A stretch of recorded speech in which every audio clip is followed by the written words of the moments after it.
Kamitaba, un plaisir renouvelé en ce jour pour un nouveau chapitre de Bon à savoir. On parlera tout simplement aujourd'hui du marché invisible, on va dire comme ça, de l'eau et de l'argent. Pourquoi ces deux énergies sont-ils compatibles et comment faire pour y accéder? Il y en a ceux qui naissent, on va dire, avec une cuillère en or, donc ils sont des héritiers. D'autres, même certains, n'ont pas besoin de voir un âge, n'ont pas besoin de voir qui que ce soit, parce que tout leur réussit en fonction du jour des naissances, donc de leur poids destin, ou encore de leur poids du destin. Ils sont nés sur les bons auspices, et puis du coup, tout leur réussit sans effort. Il y a des gens comme ça. Mais il y a une majorité qui galère malgré les efforts. Il y a une majorité qui trie malgré les efforts. Il y a une majorité qui est au sommet, qui ont chuté parce qu'ils n'ont pas pu contenir ou encore ils n'ont pas su comment manipuler le fluide financier. Pour certains. Il y a un langage qui revient toujours quand pour ceux qui sont dans les marchés boursiers, on appelle le flux financier. Et même dans le Feng Shui, pour ceux qui maîtrisent dans les traditions du Feng Shui, on demande généralement d'orienter les caisses ou encore tout ce qui est monétaire, tout ce qui est argent, du côté où se trouve l'eau. Donc le point cardinal où se trouve l'eau. Vous le connaissez, je l'ai déjà dit plusieurs fois ici. Une fois que vous orientez votre argent de ce point cardinal, votre argent est toujours humide. Pourquoi? Parce que l'argent n'aime pas la sécheresse. Si vous regardez l'argent sur le point cardinal où se trouve le feu, comme la plupart de certains d'entre vous font, erreur, ça va sécher les finances. Par contre, si tu mets l'argent dans le point cardinal où c'est humide, tu as 100% de chances que ton argent soit toujours fluidique, soit toujours mouillé, donc humide, donc vient toujours vers toi. C'est pourquoi l'eau et l'argent vont ensemble. Pour ceux qui lisent Isaïe au chapitre, voyez Isaïe 60, je crois, verset 5, c'est bien détaillé là-dessus. La plupart des richesses, entre guillemets, viennent de deux entités, on va dire, primaires, qui sont les entités primordiales. Il y a la terre et il y a l'eau. L'eau donc étant dans cette matrice, on va dire comme ça, qui nourrit la terre, qui est la mamelle nourricière, parce que c'est l'eau qui est la mamelle nourricière de la terre. Et la terre est notre mamelle nourricière. C'est l'inverse. Donc l'eau donc qui est la mamelle nourricière de la terre, parce que sans eau, la terre ne vaut rien. Et sans la terre, nous ne valons rien. Cette matrice donc mérienne qui est à la fois, on va dire comme ça, liquide, parfois solide quand on la condense, a la capacité ici de changer votre destinée à condition que vous maîtrisez, on va dire comme ça, le flux, on va dire comme ça, financier. L'eau est un condensateur fluidique, l'eau écoute et capte les fréquences. L'argent, c'est la même chose via la loi de l'attraction. Si tu as la capacité de penser que les choses vont aller dans ta vie, et que tu te reconnais à une fréquence fluidique dans des richesses, l'argent viendra vers toi. La première richesse, c'est le mental. La deuxième richesse, c'est le savoir. La troisième richesse, c'est le vouloir. La quatrième, c'est le faire. Qu'est-ce que tu fais pour changer ton état actuel? Au lieu de branler, pleurer, waouh, vraiment, c'est chaud, papa. Ouais, depuis que ça, on peut sommer la cale. C'est un langage que je n'aime pas, en fait. Parce que tu as la capacité aussi de changer ton état mental. Tu as la capacité de changer ton état, on va dire, financier. Mais à condition parfois, pour ceux qui ne connaissent pas cette technique, de voir les bonnes personnes qui peuvent vous amener à l'excellence financière. C'est possible. Rien à voir ici avec les dîmes et les offrandes. Ceux qui font les dîmes et les offrandes pensent qu'ils sont riches. C'est un leurre, c'est du toc. C'est pas parce que tu payes la dîme que tu seras riche. Oubliez. Parce que tu n'as pas besoin de payer la dîme pour être riche. C'est du pipeau. Ce que tu as besoin ici, c'est de faire ce qu'on appelle les actions qui amènent, on va dire, l'univers à te renvoyer ce que tu as sémé en fait. Ça n'a rien à voir avec la chrétienté. Les musulmans ne payent pas les dîmes, mais ils prospèrent mieux que les chrétiens. C'est un paradoxe. Les bouddhistes ne payent pas les dîmes, ils prospèrent mieux que les chrétiens. Les hindouistes ne payent pas les dîmes, mais ils prospèrent mieux que les chrétiens. Les plus pauvres de la terre, c'est les chrétiens la plupart. Les plus riches sont les païens. C'est bizarre. C'est très compliqué. Excepté quelques rares exceptions de pasteurs, c'est parce qu'ils ont des milliers de fidèles, ils ont mis un bon business plan, ils sont riches. Mais sinon, à la base, ils ne sont pas censés l'être. Alors, comment faire donc pour accéder à cette manne financière? La première des choses ici, c'est de calibrer son mental via une fréquence vibratoire qui te permet, on va dire comme ça, d'être connecté à ce qu'on appelle l'argent. La deuxième des choses ici, c'est de ne pas trop te plaindre. Les natifs du lundi ne doivent pas trop se plaindre que les choses ne vont pas. Il y a les natifs du lundi et les vendredis. quand tu es natif de lundi ou de vendredi, donc entre ces 2 jours-là, il faut éviter de trop vous plaindre. Parce que si tu te plains, vous êtes des amplificateurs. Plus tu te plains, plus la situation que tu vis devient plus pire. Donc arrêtez de vous plaindre. Les natifs mercuriens et jupitériens ont un avantage, c'est qu'ils sont déjà dans ce qui est l'argent. Ceux qui sont les mercredis et les jeudis. Donc, de facto, l'argent le sourit même sans trop d'efforts. C'est naturel. Mais à condition aussi, ici, de toujours innover. Parce que si tu es statique, les choses ne marchent pas. Il faut toujours se réinventer. Et ça, c'est le défi. Les natifs de Saturne ici, c'est les gens qui naissent déjà avec une richesse, mais sauf qu'ils sont nés dans un jour malheureux. Le jour où on enterre les gens. Donc le sabbat, le samedi, le jour où on enterre les gens. En Afrique, ici, on enterre les samedis. Donc, de facto, ils ont une tache d'ombre, on va dire, dans leur aura. Ils ont une tache d'ombre, généralement, et ces gens natifs du samedi, généralement, sont souvent sujets à des trahisons. C'est-à-dire, ils aident les gens, mais en retour, on ne les aide jamais. Ils font du bien aux gens, en retour, on les discrimine. Tout ce qu'ils font toujours, c'est toujours avec l'amour du prochain, mais on ne les renvoie jamais ce qu'ils font. C'est ça que vous allez retrouver plein dans les commentaires. Les natifs du mardi, eux, c'est beaucoup plus de difficultés. L'argent leur vient, mais il faudrait qu'ils fassent 2-3 fois plus que les autres pour espérer, pour se positionner, pour devenir des vraies personnes. Parce qu'ils sont nés sur l'influence de Mars, ils sont nés sur l'influence de la guerre. Donc, eux, ça sera toujours la bataille. Toujours pour s'imposer. Et c'est les gens, généralement, qu'on fait tuer les coups bas. Ils sont innocents pour la plupart du temps, mais généralement, on fait des coups bas alors qu'ils sont au point de rien. Tu as oublié quelqu'un? Samedi, dimanche. Bref, c'est juste pour vous faire comprendre comment ça va. Mais dans les natifs du soleil, c'est les gens, généralement, qui brillent, tout leur réussit. Mais le problème, c'est qu'ils sont généralement extrêmement envie. On les envie et il y a trop de jalousie autour d'eux. Et les natifs du dimanche ont souvent un défaut, c'est qu'ils s'entourent toujours de mauvaises personnes. Par exemple, ils sont toujours trahis à la fin par les personnes qui sont mis dans leur cercle personnel. Donc, si vous êtes un natif de ces jours-là, sachez comment vous allez fonctionner. Maintenant, vous voulez que l'argent vienne finir là maintenant, je chute, comme on dit souvent. Et dressez une table chaude. Vous allez mettre un tissu, une table, ou vous avez une cour, voilà, pour ceux qui ont les tables, les sanctuaires, vous dressez un tissu tout blanc. Pour ceux qui ont la chance d'être à côté de la mer, dressez une nappe toute blanche. Vous ajoutez un ruban bleu, un ruban jaune, un ruban même de 1 mètre de débit, bon, 30 centimes, ruban jaune. Vous allez verser du riz, un petit bol de porcelaine, du riz. Vous allez mettre du miel, une petite coupe de miel, une petite coupe de vin, champagne. Vous pouvez vous mettre, tout ce qui est bon, du riz. Le riz, dans le bol du riz, vous pouvez ajouter du blé, du sésame, dans le bol du riz, un verre de miel. Vous mettez de la cola rouge. La cola rouge ici, c'est de communication avec l'ancestralité. C'est le passage entre le monde visible et l'invisible. C'est pour ça que tout l'ancien mange la cola.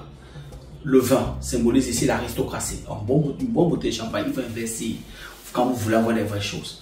Vous devez avoir un peu d'or, même 1 gramme c'est suffisant, 1 ou 2 grammes.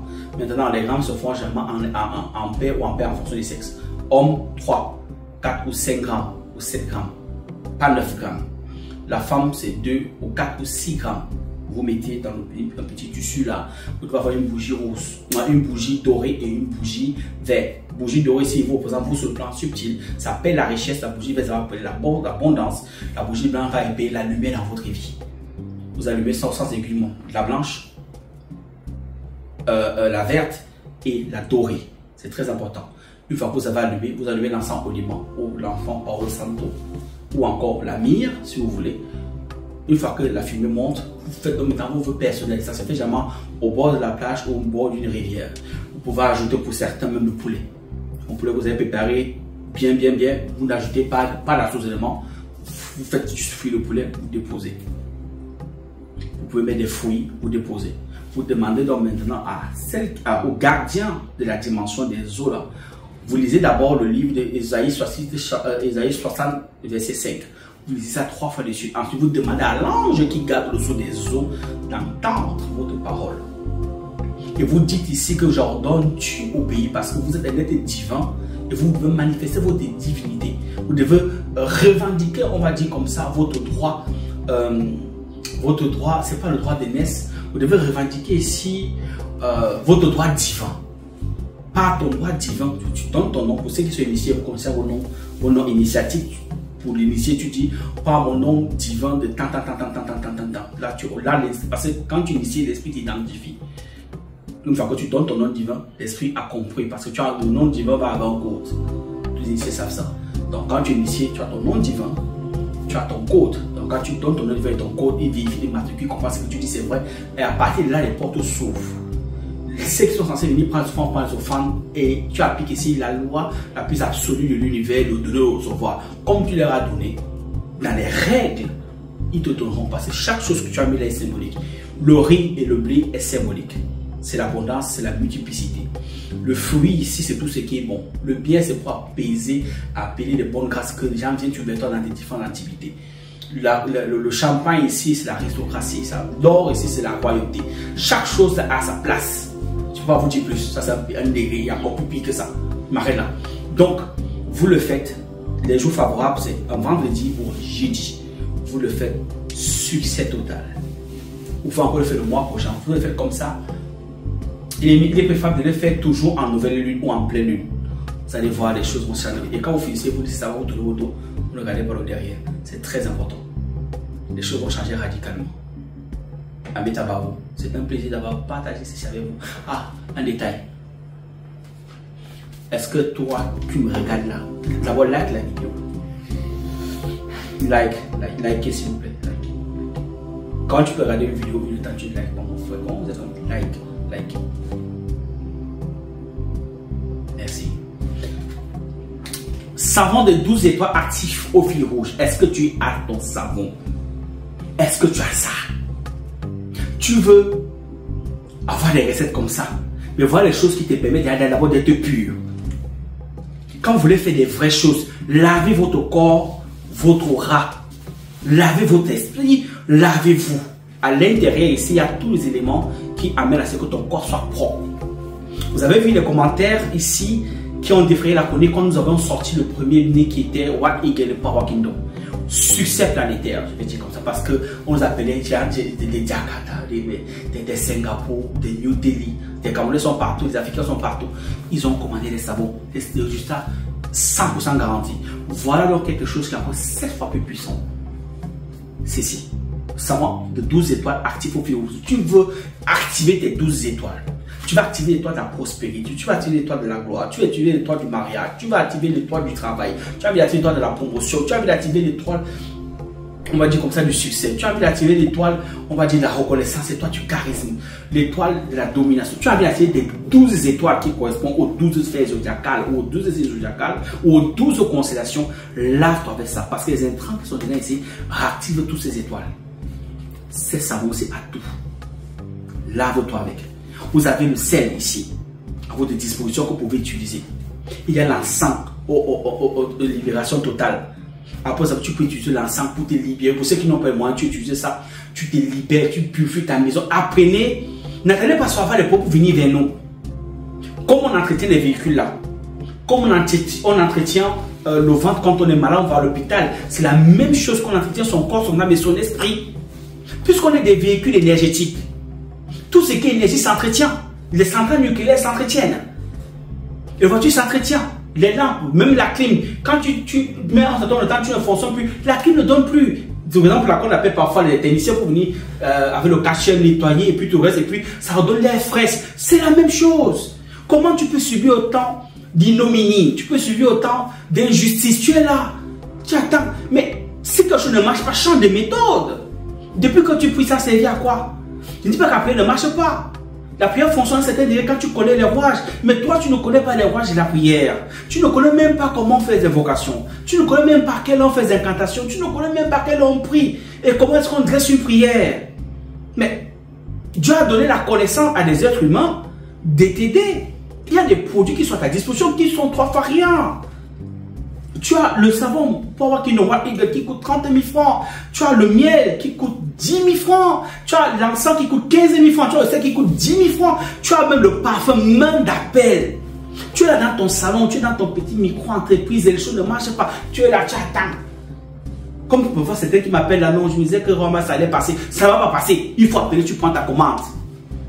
Parce que quand tu commences à sentir les blocages, quand tu sens que c'est bloqué, c'est ça que tu t'es bloqué depuis plus de 4 mois. Parce que le temps dans le monde invisible pour longtemps ici. Donc, comme tu sens que c'est dur là, sache que ça a commencé depuis le côté. Plus ton corps astral sera bloqué là-bas, plus ici va moins couler. Ta coupe d'abondance va sécher. Parce que plus elle est abondante là-bas, tu vois, soit tu hontes d'une ma tête, ma coupe déborde. Plus là-bas elle déborde, puis donc elle a tari. Plus tu commences à voir sécher ici. Il faut que ta coupe soit toujours humide, qu'elle soit toujours fluidique, afin que toi tu reçois toujours cette abondance. Donc arrêtez d'être laxiste. Faites des choses qui vous apporteront des prix-values.